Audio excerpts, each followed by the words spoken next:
Hola a todos, hoy es el día 3 en mi desafío hablando en español y hoy les gustaría contar sobre mi mejor amiga que se llama Tatiana, igual como yo. Yo soy Tatiana. La conozco desde casi toda mi vida. Estudiamos en la escuela y nos sentábamos en el pupitre juntas. Su hermana y mi hermana son amigas y yo con ella, con Tatiana, somos amigas también.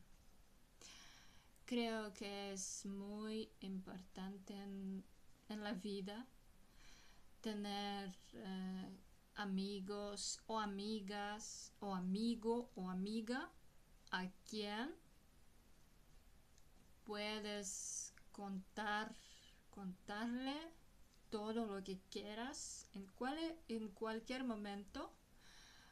Y yo tengo esa amiga.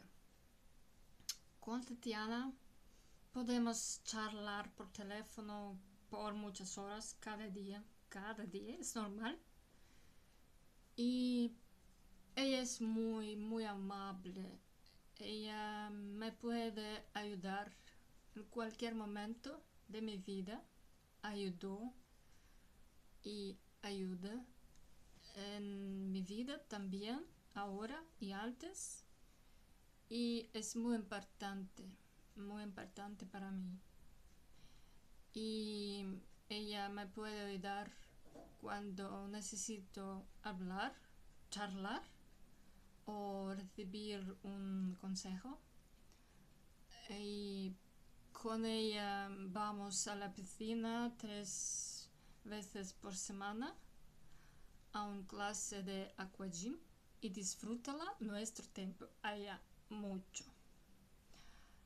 Y cuando nos encontramos podemos ir a un café y comer algo rico y hablar de cualquier tema, o podemos ir al cine, ver una película, o caminamos por las calles de la ciudad charlando y